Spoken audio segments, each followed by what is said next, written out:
Jabat tangan kanan kiri, katakan Tuhan hadir, bekerja bagi kita semua. Amin. Mari kita mau siapkan hati kita. Kita mau memasuki sesi yang terakhir pada YESS Conference 13. Kita mau berikan yang terbaik.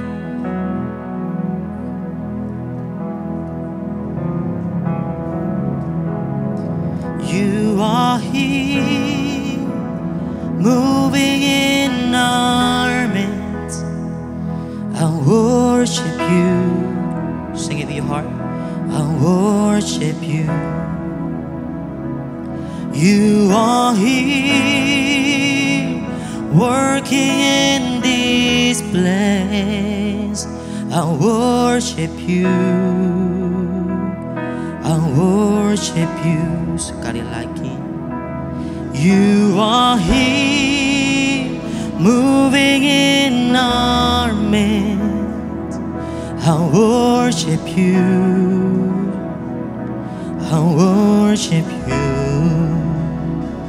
You are here, working in this place. I worship you. Let's sing. I worship you. You are waymaker, miracle worker, promise keeper, light in the darkness. My God, that is who you are. Sing it proudly with your heart. Waymaker, waymaker, miracle worker, promise keeper, light in the darkness.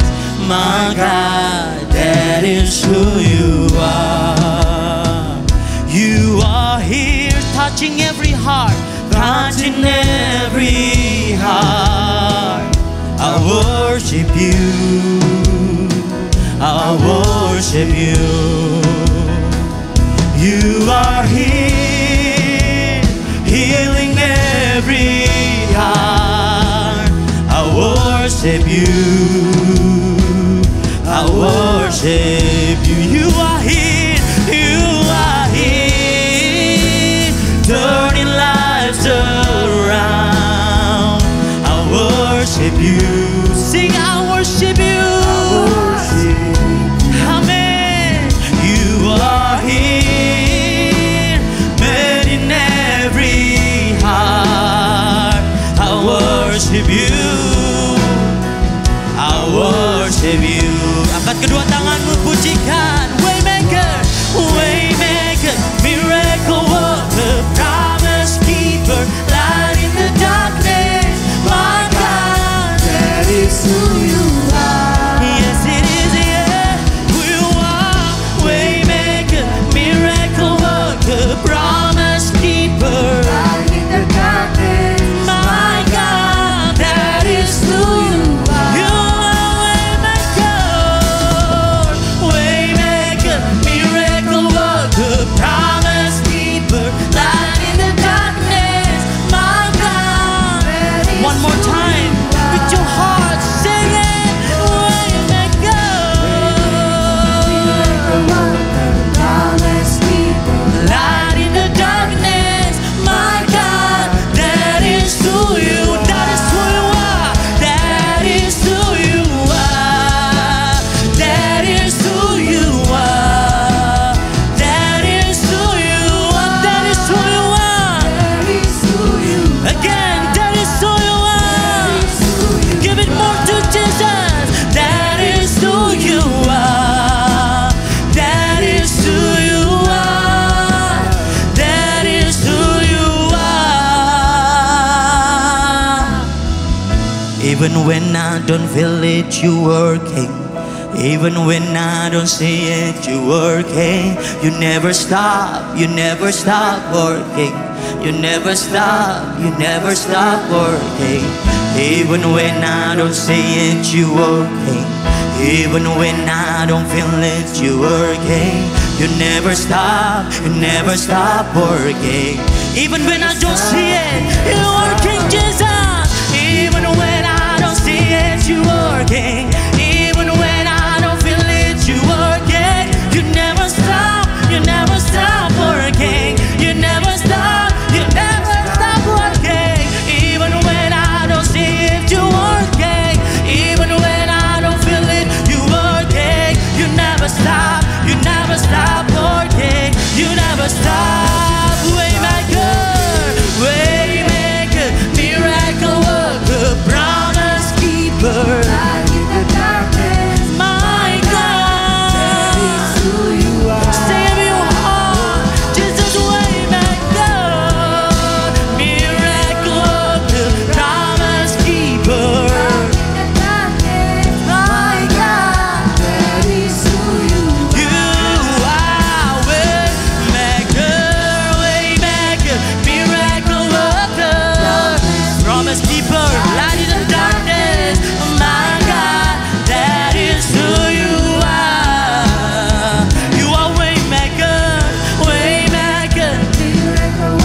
datang di dalam hadirat-Mu. Kami merasakan Tuhan Engkau hadir di tengah kami Tuhan. Engkau yang menjamah setiap kami Tuhan. Bahkan Engkau yang mengisi setiap kami Tuhan dengan kebenaran-Mu. Kami percaya Tuhan, walaupun kami tidak melihat secara fisik, tapi kami boleh merasakan Engkau Tuhan bekerja di tengah kami Tuhan. Untuk mendatangkan satu hal yang luar biasa di hidup kami Tuhan. Kami berjalan di dalam ketaatan. Kami berjalan di dalam iman kami Tuhan. Biarlah Engkau yang memuaskan kami Tuhan. Karena kami haus dan lapar akan kebenaran-Mu Tuhan. Biarlah Engkau yang dimuliakan Tuhan. Memberkati setiap kami Tuhan. Di dalam nama Tuhan Yesus Kristus. Haleluya. Amin. Silakan duduk jemaat yang kasih Tuhan. Shalom. Puji Tuhan. Bagi teman-teman yang belum kenal saya, perkenalkan, nama saya bukan Uncong. Bukan Uncong. Nama saya Ancang. Ancang itu katanya disgusting, menjijikan, ya kan? Satu hal yang jelek. Dan itu saya, saudara. Saya nggak baik, ya kan? Saya itu sampah. Tetapi Tuhan mau pakai sampah ini buat alat kemuliaannya. Teman-teman yang kasih Tuhan, satu hal yang menjadi tema pada akhir daripada YESS Conference ini adalah living the revival life. Living the revival life. Pada waktu kita sudah memiliki revival itu, bagaimana kita dapat hidup di dalamnya. Karena untuk memiliki satu revival itu satu hal yang mudah dan sering kali kita dapatkan. Tetapi untuk menjalani revival ini bukan satu hal yang mudah. Kayak tadi kan khotbahnya yang tadi. Bukan masalah kita datang, kita untuk dibaptis, kita bertobat. Kita jadi sungguh-sungguh kita melayani, bukan. Tapi perjalanan sampai ke akhir. Kita harus mengalami revival itu. Dan hari ini saya mau untuk terakhir. Kita pada waktu pulang. Kita pulang tuh penuh dengan revival. Dan revival ini tidak berhenti di kita. Amin. Yang pertama saudara-saudara. Pada waktu kita mau menerima revival. Ada satu banyaklah. Merasakan, kok kenapa ya? Aku gak bisa dapatkan satu hal yang amazing. Aku gak bisa merasakan kayak hadirat Tuhan. Saya gak bisa nangis, saya gak bisa gemeter-gemeter dan yang sebagainya. Teman-teman, saya mau cerita tentang saya. Every time ada KKR, ada altar call, saya tidak pernah jatuh sekalipun. Sampai sekarang. Tidak pernah jatuh. Saya tidak pernah merasakan yang di jamaah Tuhan. Tidak pernah gitu ya. Saya tidak pernah sampai, wah nangis gulung kuming. Tidak pernah. Tidak pernah. Tetapi pernah nggak pingin? Pernah. Dan saya selalu mikir, kok bisa ya orang ini kayak gini gitu ya. Kok bisa ya orang itu wah kayak gitu. Satu kali saya juga pengen, Tuhan aku penasaran. Aku juga pengen ngerasain apa yang dia rasain. Aku mau dong juga sama. Aku sudah melakukan ini itu. Aku ikut. Setiap orang yang mau maju ke depan, maju, saya maju. Dan setiap kali saya maju, saya kayak kena PHP gitu ya. Sudah orangnya tumpang tangan, saya sudah siap, jatuhkan aku. Gak jatuh saudara. Gak jatuh. Sampai saya pernah berpikir, apa setan di dalam saya lebih besar daripada kuasa Tuhan. Tetapi jawabannya bukan di sana. Yang pertama, Tuhan bilang apa? You have to surrender your life. You have to surrender your life. Kenapa kok kita mesti menyerahkan hidup kita? Pada waktu kamu mau di-revive sama Tuhan, kamu harus mati dulu. Nggak ada kebangkitan tanpa kematian, betul? Nggak ada satu orang pun bisa bangkit tanpa mati.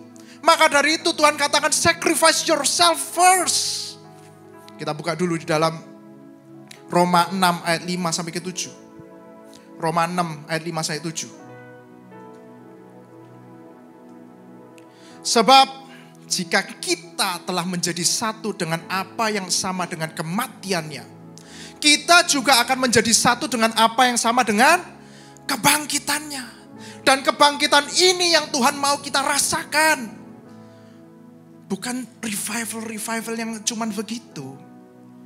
Tuhan bangkit, ada revival yang Tuhan bikin. Betul? di saat dia mati, ada revival yang dia bikin. Dan dia mau revival ini yang kita rasakan. This is the authentic revival. Bukan revival yang kita niru-niru sebelah. Lihat-lihat orang lain. No. Setiap orang memiliki revival yang berbeda. Tetapi yang sama adalah apakah revival ini dari Tuhan atau enggak. Pada waktu Tuhan memberikan revivalnya, kita akan rasakan, wah ada satu hal yang luar biasa. Apa yang Tuhan bangkitkan? The life itself. Maka dari itu Tuhan bilang apa? Karena barang siapa mau menyelamatkan nyawanya, ia akan kehilangan nyawanya. Tetapi barang siapa kehilangan nyawanya karena aku, ia akan memperolehnya.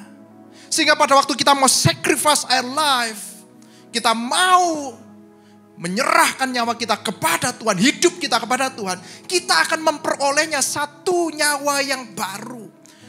Satu revival yang baru.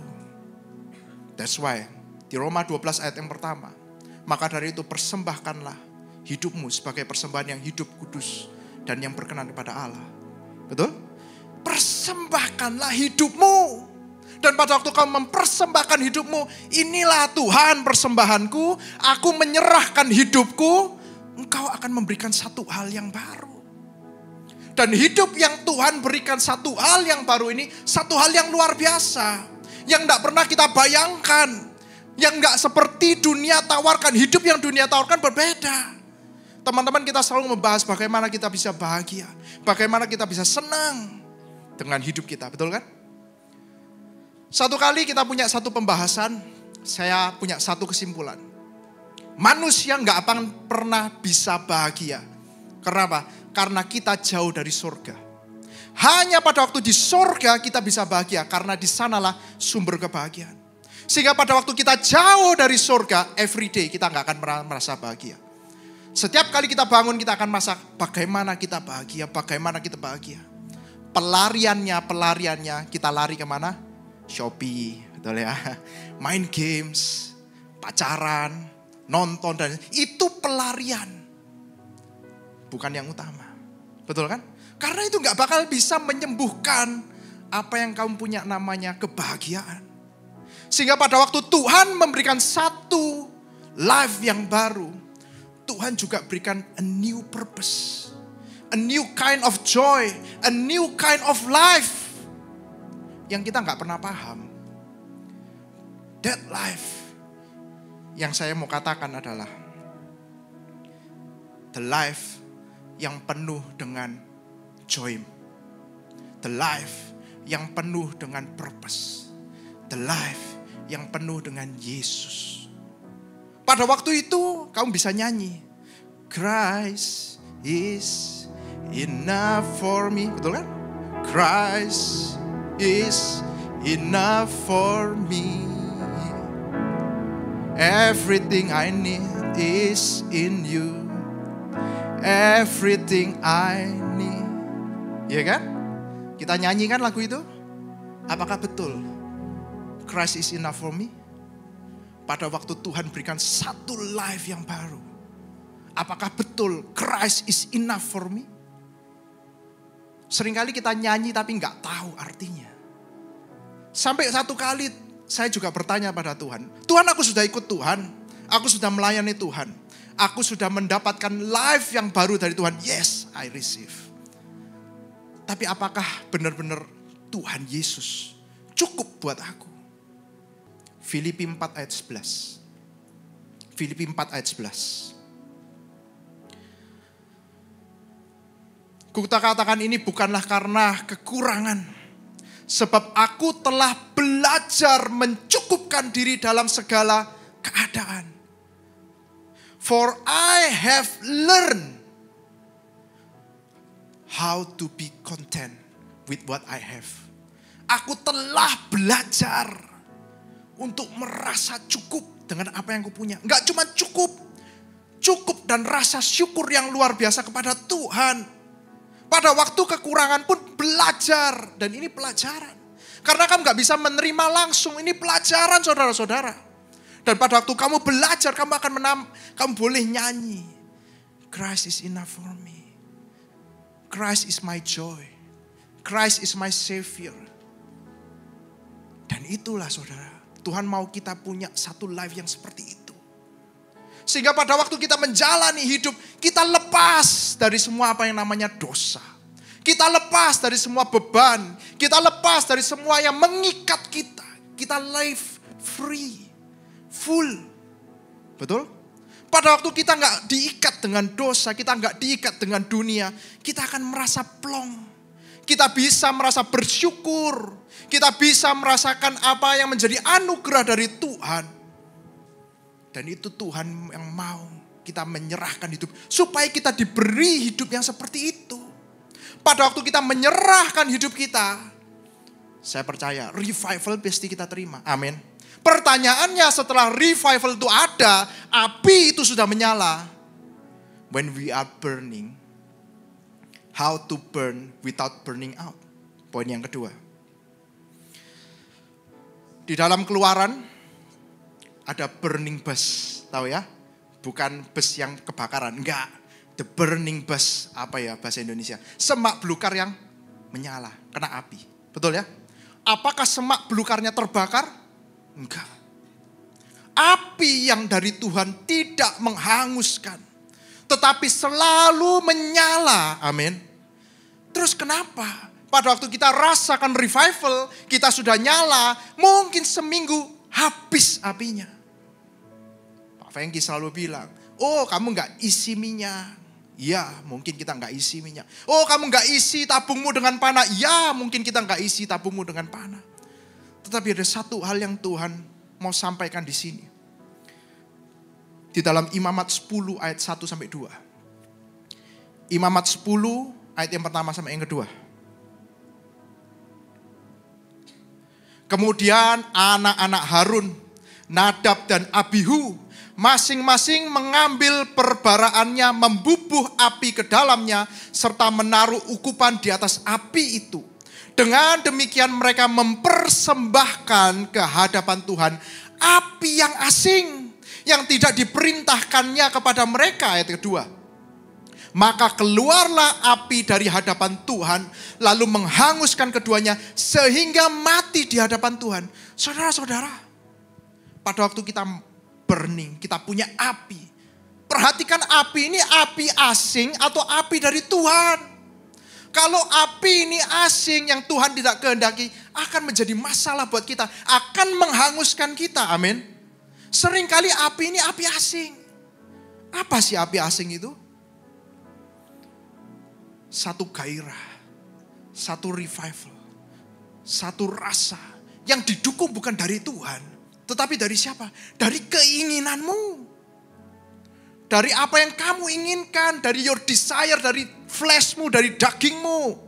Sehingga pada waktu kamu mencari api itu, kamu membakar api itu, tidak berkenan di hadapan Tuhan. Contohnya apa? Saya kasih contoh.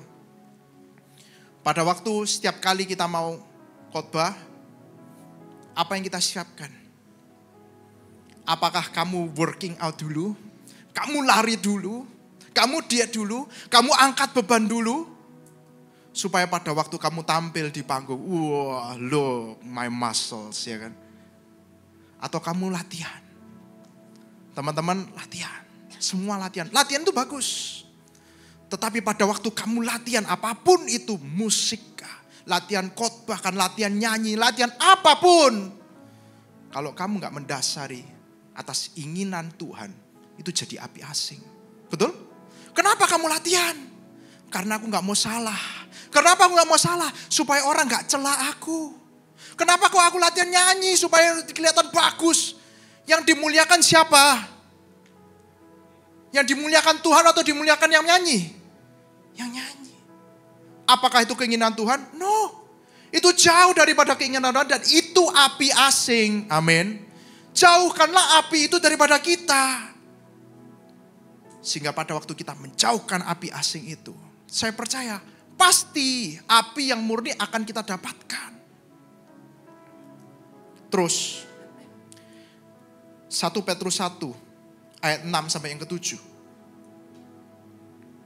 1 Petrus 1 ayat 6 sampai 7.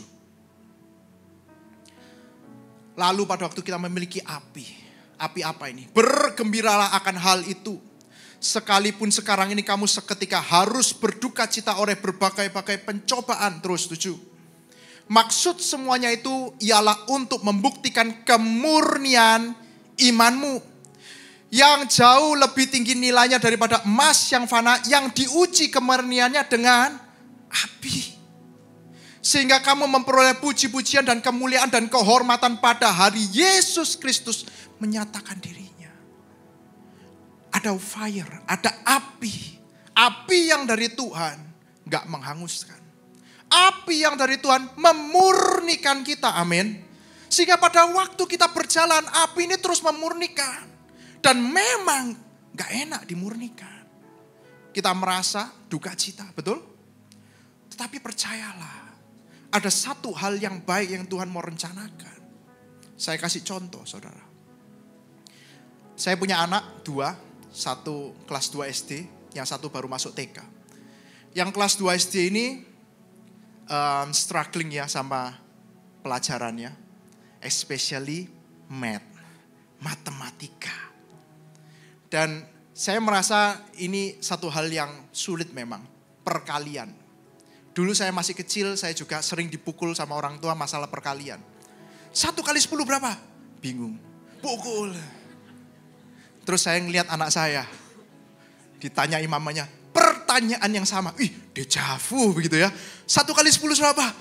Gak tahu. Kok gak tahu sih? Wah, tangannya udah siap ini.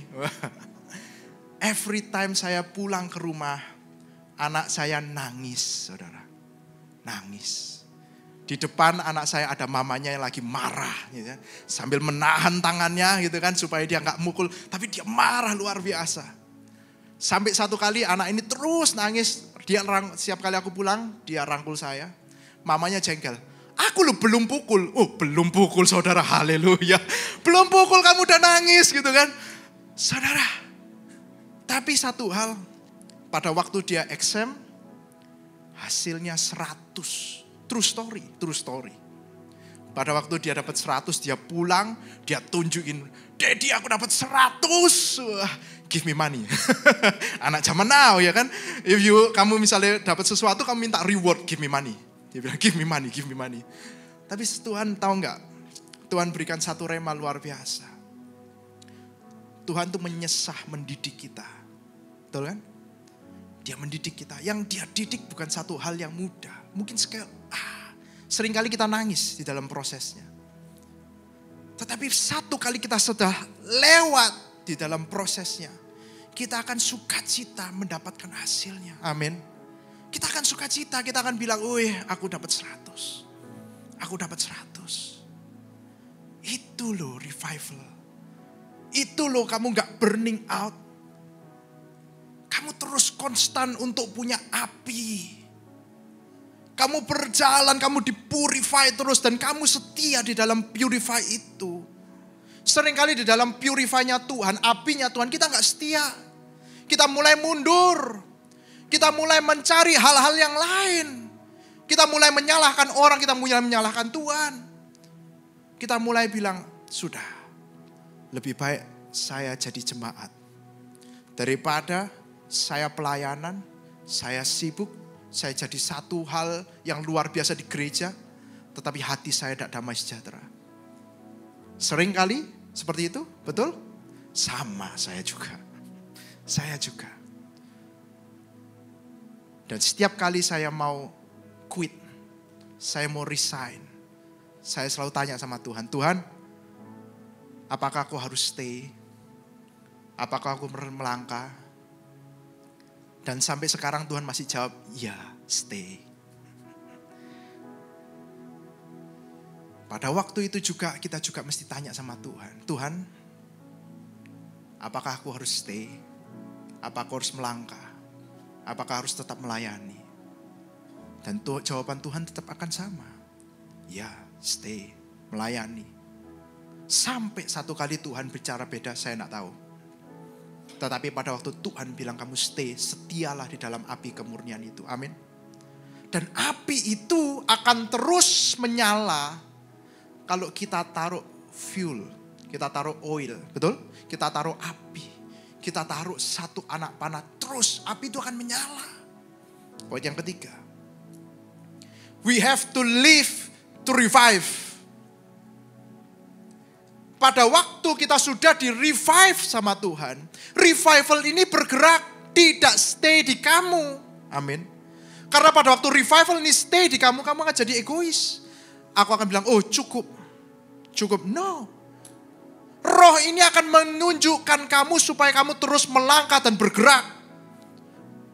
Dan pada waktu kamu terus bergerak, roh itu akan terus menyala. Tuhan gak nyuruh Abraham untuk stay di satu kota berlama-lama. Enggak. Selalu berpindah-pindah. Tuhan gak selalu ngomong sama Musa untuk stay di padang gurun yang sama. Enggak, dia terus putar-putar. Dia terus menyuruh setiap orangnya untuk berjalan. Pergi. Betul? Pergi dan jadilah karena semua bangsa muridku. Pergi, melangkah. Saudara, yang kita lakukan ke sini juga kita pergi. Kita relakan. Saya tahu ada beberapa orang benar-benar sacrifice banyak buat acara ini. Saya tahu bahkan untuk mau join pun ada orang yang mesti jual barang miliknya supaya bisa join. Kenapa? Karena mereka percaya di dalam ketaatan dan kesetiaannya mereka bertemu dengan Tuhan. Dan itu jauh lebih berharga daripada apa yang dia sacrifice. Itu yang membuat revival itu terus menyala di hidupmu. Matius 5 ayat 14. Kamu adalah terang dunia. You are the light of the world. Pada waktu api itu menyala, api itu terus menerangi setiap orang. Dan kota yang terletak di atas gunung tidak mungkin tersembunyi. Tidak bisa kita stay, tidak bisa. Kita harus visible, kita harus kelihatan dan kita harus berdampak. Dan itulah kita. Yang terakhir saudara. Tuhan itu memanggil kita untuk punya life full of purpose. Bukan lifeless. Yang gak ada tujuannya sama kali. Enggak. Full of purpose. Seringkali saya juga merasa saya gak punya hidup yang luar biasa. Saya gak punya tujuan yang hebat. Bahkan kalau saya tanpa Tuhan, mungkin saya jatuh luar biasa. Mungkin saya sudah gak karu-karuan. Mungkin juga saya sudah mati. Tetapi pada waktu Tuhan berikan hidup yang baru, dia give new purpose to revive others. Pada waktu kita revive orang lain yang mengalami kematian di dalam hidupnya, di dalam jiwanya, di dalam rohaninya, kita akan semangat luar biasa. Saya masih ingat pertama kali saya sama Singgi ke NTT mendoakan anak sakit malaria. Ingat ya sih? Anak sakit malaria. Saudara, saya jalan ke sana, saya lihat cuman sakit malaria, nggak mungkin mati lah. Kita doakan, ya doa aja. Sudah berdoa selesai.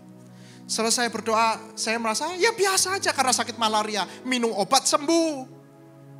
Pada waktu selesai kita berdoa, kita ngobrol-ngobrol. Ya, di sini sakit malaria mematikan. Kenapa mematikan? Gak ada obat? Gak ada.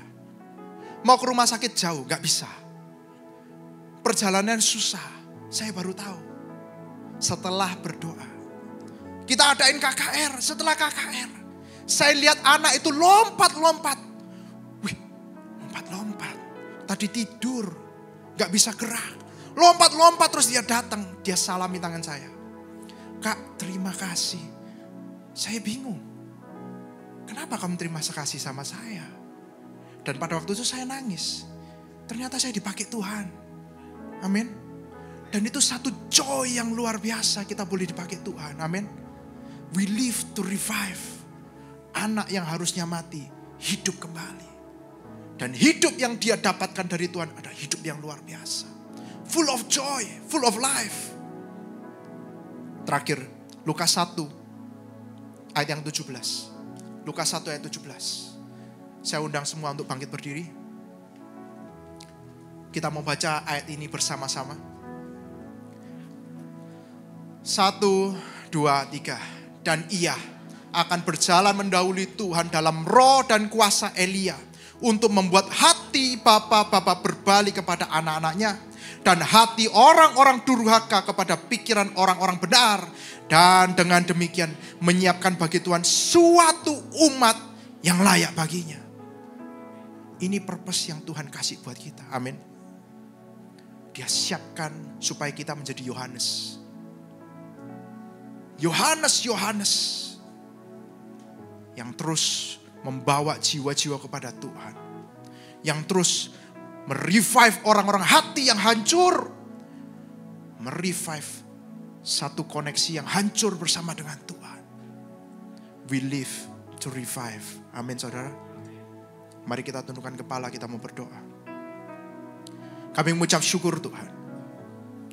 Di akhir konferensi ini kami belajar. Kami mau hidup di dalam revival ini Tuhan. Kami gak mau berhenti supaya revival ini tidak mati di dalam hidup kami.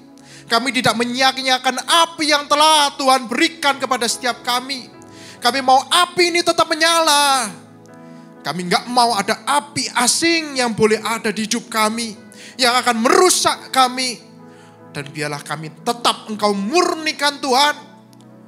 Supaya apa yang gak baik, apa yang gak berkenan, apa yang menjadi dosa-dosa kami boleh taruh di altar-Mu sebagai satu persembahan yang harum buat Tuhan. Dan kami boleh mempersembahkan hidup-hidup kami yang baik, yang kudus, yang berkenan kepada Tuhan. Dan demikian Tuhan, kami percaya Tuhan kami sekarang semua memiliki satu purpose yang luar biasa. Yang dari sorga, yang mulia, yang full of joy. Kalau kita hidup gak sia-sia. Kita hidup dibutuhkan orang.